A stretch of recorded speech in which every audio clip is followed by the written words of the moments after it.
नमस्कार साथियों, आपका अपने YouTube चैनल पर दिल खोलकर स्वागत है। और अपने जिलों की सीरीज के अंदर अगले नए जिले के साथ फिर मैं आया हूं।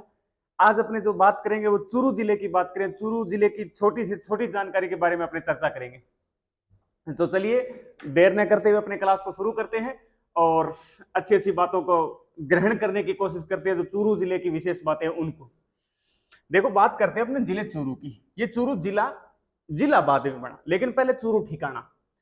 चूरू की स्थापना 1620 के अंदर हुई थी। एक चोहड़ा जाट नामक व्यक्ति ने इसकी स्थापना की थी। चोहड़ा जाट नाम के व्यक्ति ने चूरू की स्थापना की थी, लेकिन इसका जिले के रूप में अस्तित्व में आया था ये वो है 1 नवंबर 1956 को, जब राजस्थान का एकीकरण कंप्लीट हुआ था।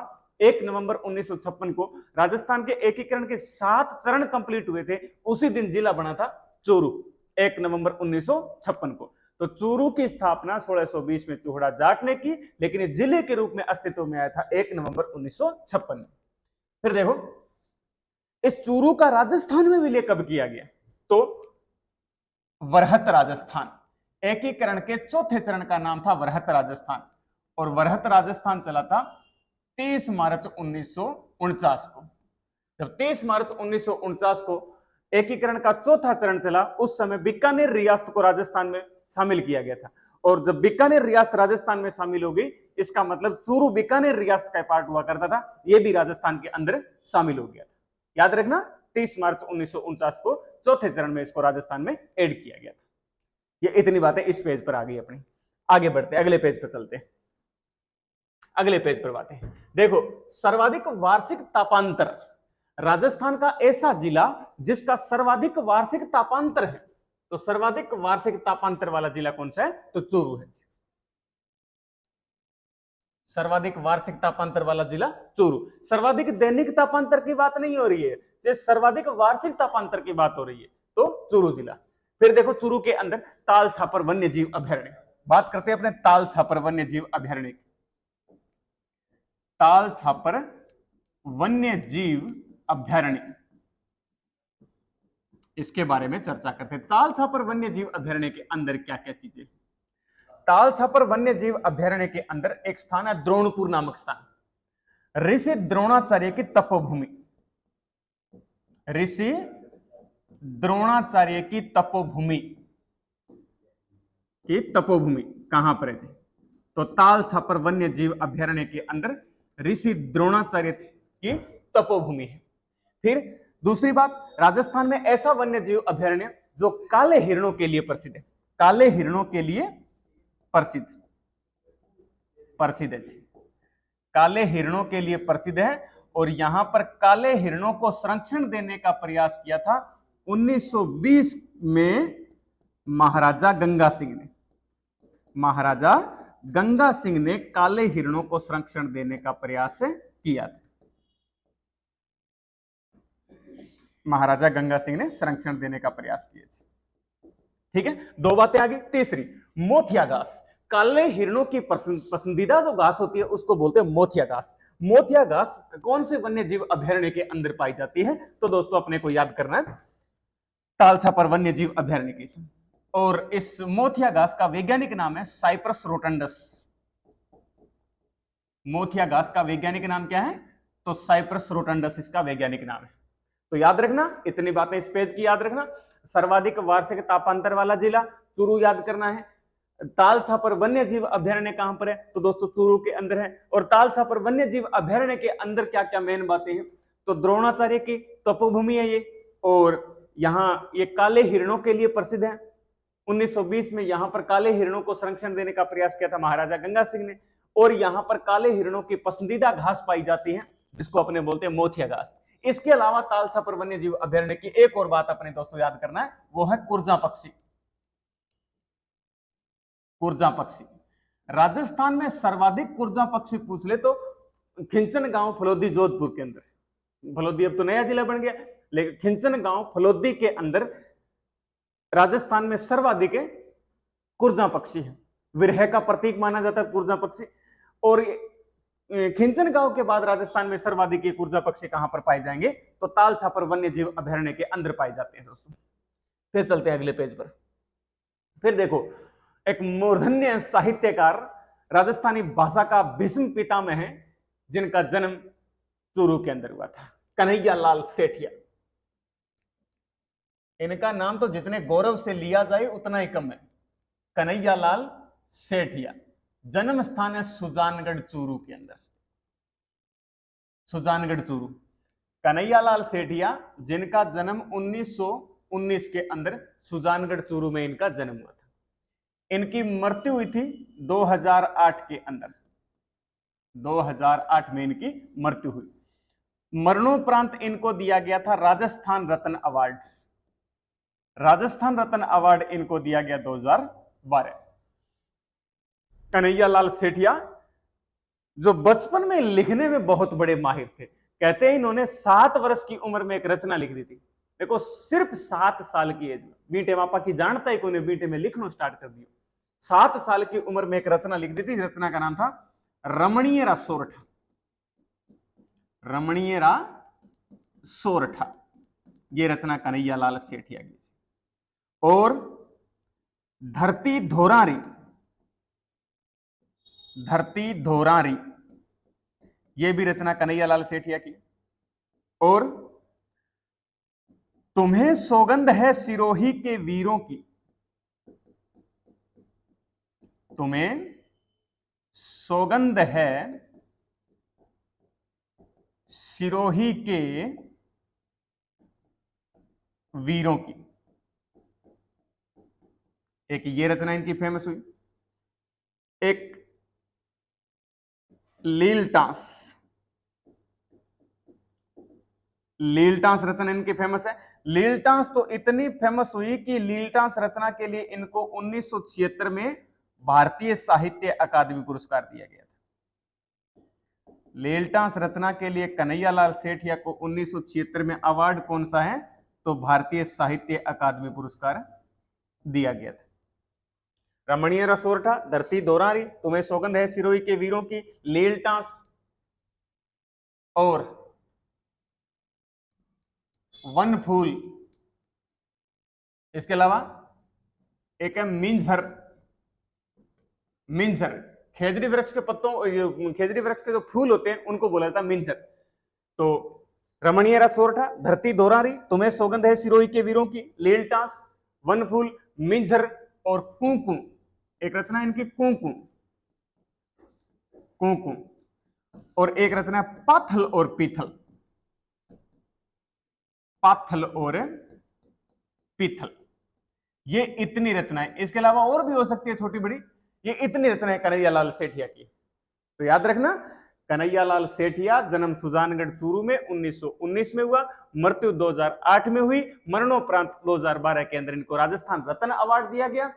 रमणीय सोरठा, धरती दोरारी, तुम्हें सौगंध है सिरोही के वीरों की, लीलटास, वन फूल, मिंझर, कुंकू और पाथल और पीथल।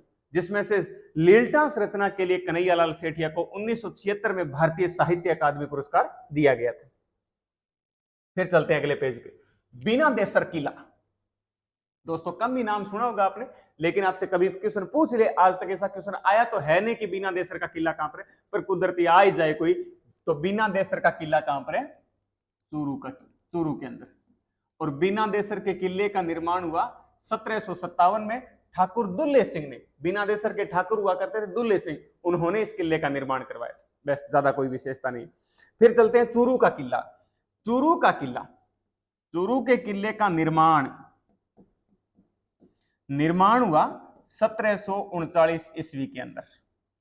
1739 ईस्वी के अंदर चूरू के ठाकुर कुशल सिंह ने इनका निर्माण करवाया था। चूरू के ठाकुर कुशल सिंह ने इनका निर्माण करवाया है। और राजस्थान में ऐसा किला जो चांदी के गोले दागने के लिए प्रसिद्ध है, चांदी के गोले दागने के लिए प्रसिद्ध किला पूछ लिया आपसे तो याद करना चूरू का किला, चांदी के गोले दागने के लिए प्रसिद्ध है।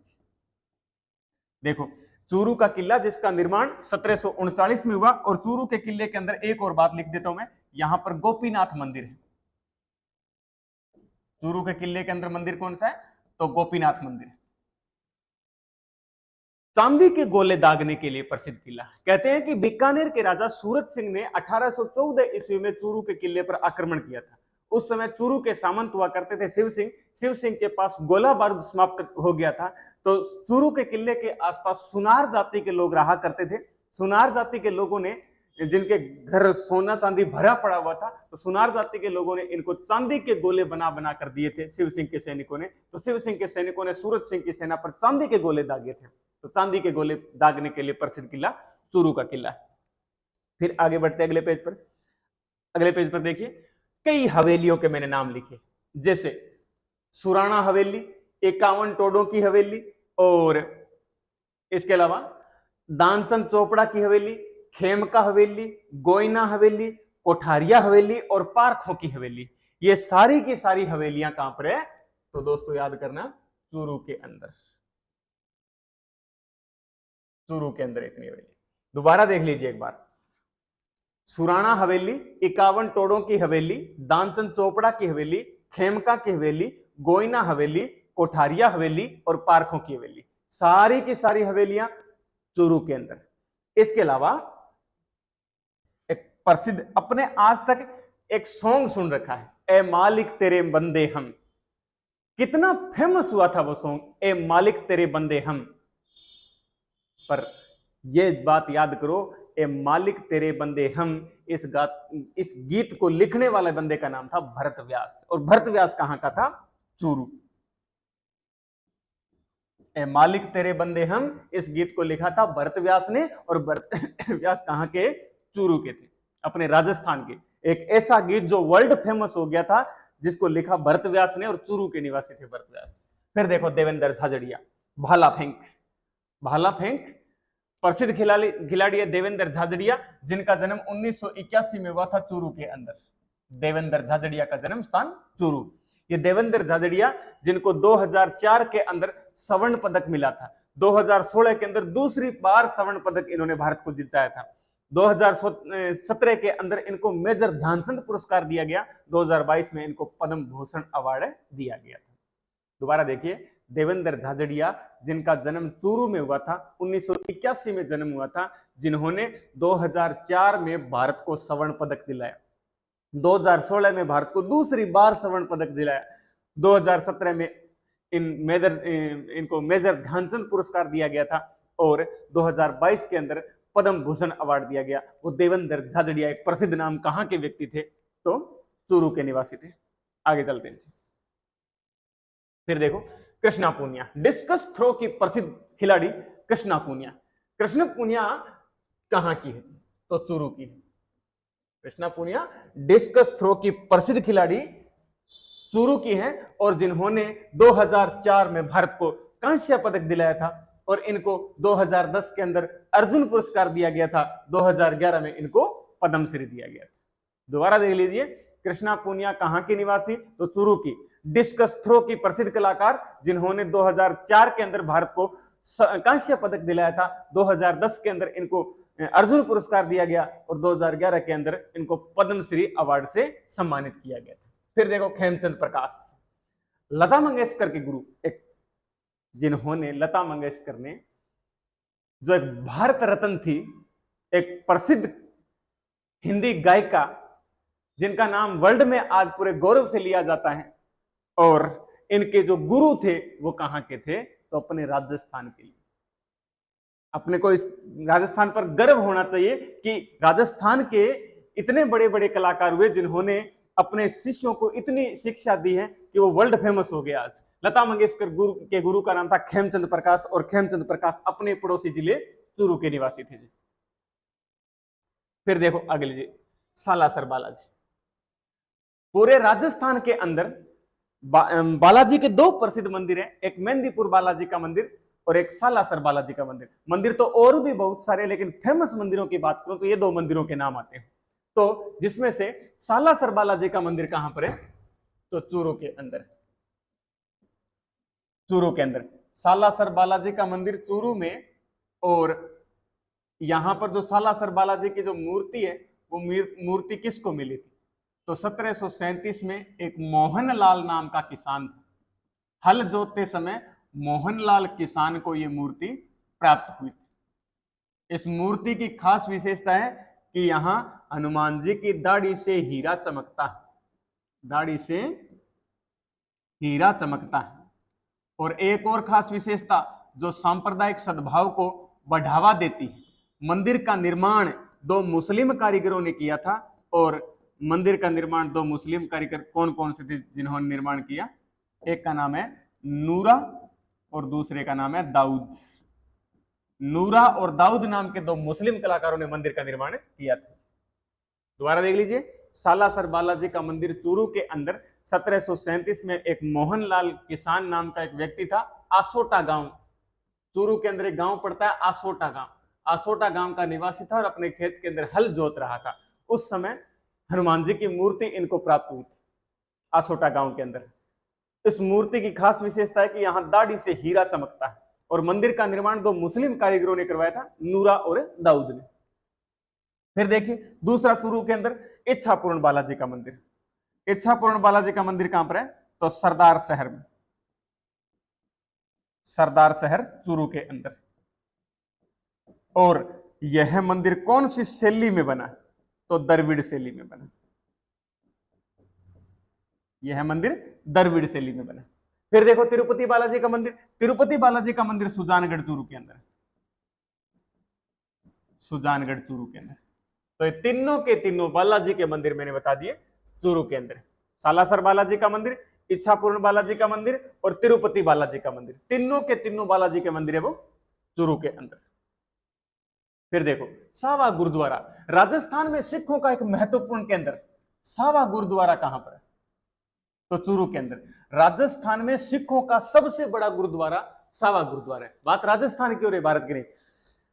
राजस्थान के अंदर सिखों का सबसे बड़ा गुरुद्वारा सावा गुरुद्वारा है। और सावा गुरुद्वारे के दिन मेला लगता है।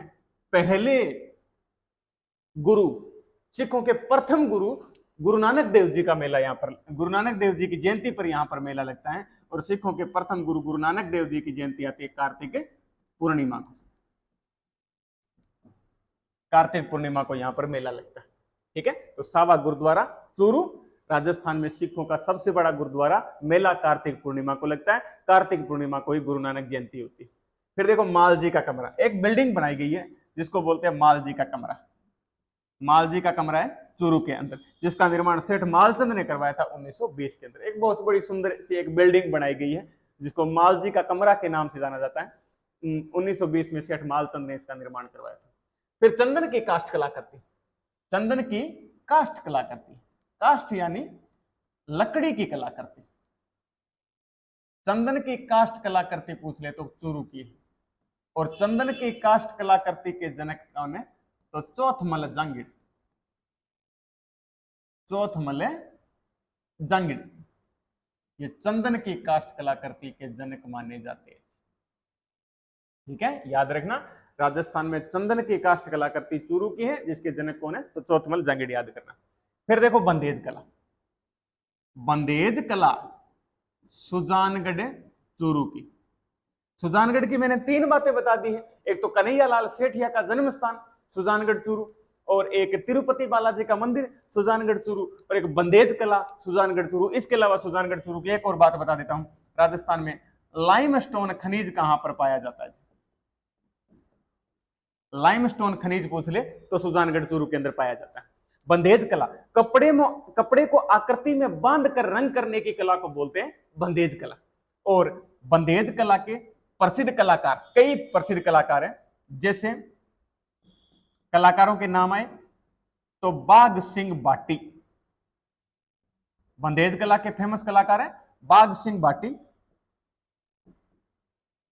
फूल सिंह भाटी,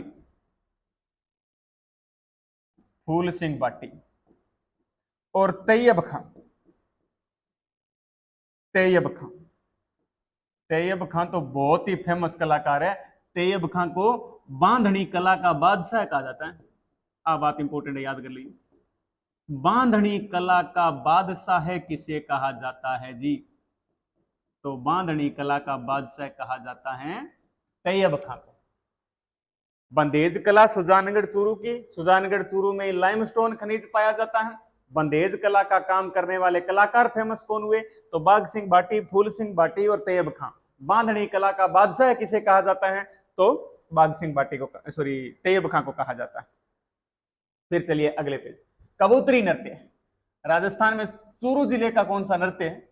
तो कबूतरी नृत्य चूरू का, चूरू क्षेत्र के अंदर किया जाने वाला नृत्य पूछ लिया आपसे, तो कबूतरी नृत्य। फिर नाहटा संग्रहालय, नाहटा संग्रहालय भी चूरू के अंदर, एक म्यूजियम बनाया गया नाहटा नाम से, वो चूरू के अंदर है।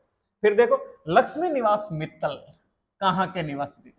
प्रसिद्ध उद्योगपति स्टील किंग के नाम से वर्ल्ड फेमस है लक्ष्मी निवास मित्तल, और कहां के निवासी? तो चूरू के। फिर देखो कोटसर संवत्सर आखेट निषिद्ध क्षेत्र है, आखेट निषिद्ध क्षेत्र, आखेट निषिद्ध क्षेत्र राजस्थान का सबसे बड़ा आखेट निषिद्ध क्षेत्र कौन सा है? यहां लिख देता हूं, राजस्थान का सबसे बड़ा, राजस्थान का सबसे बड़ा आखेट निषिद्ध क्षेत्र कौन सा है? तो कोटसर संवत्सर, और कोटसर संवत्सर आखेट निषिद्ध क्षेत्र पूछ लिया आपसे कहां है? तो चूरू के अंदर है। तो इस पेज की इतनी बातें आपको याद करनी है। कबूतरी नृत्य चूरू, नाहटा संग्रहालय चूरू, लक्ष्मी निवास मित्तल जो स्टील किंग के नाम से वर्ल्ड फेमस है वो भी चूरू, इसके अलावा कोटसर संवत्सर राजस्थान का सबसे बड़ा आखेट निषिद्ध क्षेत्र वो भी चूरू के अंदर। अगले पेज पर चलते हैं।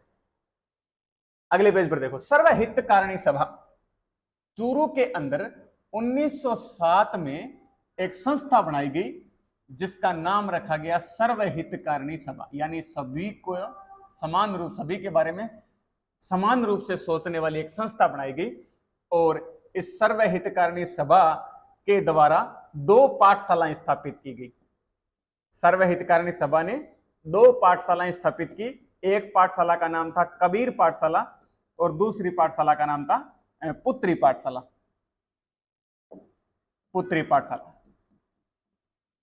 यहां चूरू क्षेत्र के अंदर, जो चूरू क्षेत्र पहले बीकानेर रियासत का पार्ट हुआ करता था, इस चूरू के अंदर सर्वहितकारिणी सभा की स्थापना की गई और सर्वहितकारिणी सभा द्वारा 2 पाठशालाएं स्थापित की गई इस संस्था द्वारा, जिसमें एक का नाम है कबीर पाठशाला और दूसरी का नाम है पुत्री पाठशाला। कबीर पाठशाला दलित वर्ग की शिक्षा हेतु स्थापित की गई, जिसमें से पुत्री पाठशाला है वो बालिका शिक्षा को बढ़ावा देने के लिए स्थापित की गई। फिर देखो एक और बात बता देता हूं चूरू की। 26 जनवरी 1930, 26 जनवरी 1930 भारत का पहला स्वाधीनता दिवस या भारत का पहला स्वतंत्रता दिवस कब मनाया गया? तो 26 जनवरी 1930 को मनाया गया था। और इस 26 जनवरी 1930 को चूरू के धर्मस्तूप पर झंडा फहराया गया था। चूरू के धर्मस्तूप पर झंडारोहण किया गया था या ध्वजारोहण किया गया था। ये ध्वजारोहण करने वाले 2 व्यक्ति थे, जिसमें से एक का नाम था चंदनमल बेहड़, चंदनमल बेहड़ चूरू क्षेत्र के बड़े स्वतंत्रता सेनानी चंदनमल बेहड़, और दूसरा स्वामी गोपाल दास। चंदनमल बेहड़ और स्वामी गोपाल दास, इन लोगों ने चूरू के धर्मस्तूप पर झंडा फहराया और नारा दिया अखरों रुपयों चांदी गो राज महात्मा गांधी को। याद रखना दोस्तों, भारत का पहला स्वाधीनता दिवस कब मनाया गया? तो 26 जनवरी 1930 को। और इस स्वाधीनता दिवस के अवसर पर चूरू में चंदनमल बेहड़ व स्वामी गोपाल दास ने चूरू के धर्मस्तूप पर झंडा फहराया और नारा दिया अखरों रुपयों चांदी गो राज महात्मा गांधी को। फिर देखो चूरू के अंदर और क्या है? दूध व खारा किसान आंदोलन। दूध व खारा किसान आंदोलन कब होता है? तो 1944 के अंदर होता है। और दूध व खारा किसान आंदोलन का नेतृत्व किया था रघुवर दयाल गोयल और मग्गाराम वैद्य। रघुवर दयाल गोयल, मग्गाराम वैद्य और हनुमान सिंह आर्य। हनुमान सिंह आर्य। आपसे पूछ ले कि दूध व खारा किसान आंदोलन कहां पर हुआ, तो याद रख लेना चूरू के अंदर हुआ। और दूध व खारा किसान आंदोलन कब हुआ? तो 1944 में हुआ। नेतृत्व किसने किया है? तो रघुवर दयाल गोयल, मग्गाराम वैद्य और हनुमान सिंह आर्य ने किया है। और चूरू के अंदर रतनगढ़ रतनगढ़ नाम की एक जगह पड़ती है चूरू के अंदर, रतनगढ़ चूरू, वहां पर एक घटना हुई थी कांगड़ कांड के नाम से। रतनगढ़ नाम की जगह पड़ती है चूरू के अंदर, वहां पर एक घटना हुई कांगड़ कांड के नाम से। ठीक है, कांगड़ कांड के नाम से यहां पर एक घटना हुई 1946 के अंदर। ठीक है, और एक आपको एक और बात याद आ रही है मेरी, राजस्थान में आरटीडीसी का चिरमी होटल कहां पर है? आरटीडीसी का चिरमी होटल दोस्तों पूछ ले तो चूरू के अंदर, यानी राजस्थान टूरिज्म डेवलपमेंट कॉरपोरेशन का चिरमी नाम का होटल आपसे पूछ ले चूरू। वैसे तो चिरमी गीत भी होता है, चिरमी एक पौधा भी होता है, चिरमी वैसे पौधा होता है, हृदय रोगियों के लिए दवाई बनाई जाती है जिस पौधे से, और एक चिरमी गीत होता है जो नवविवाहिता को अपने पीहर की याद आने पर गाया जाता है, और आरटीडीसी का चिरमी होटल पूछ ले तो चूरू के अंदर।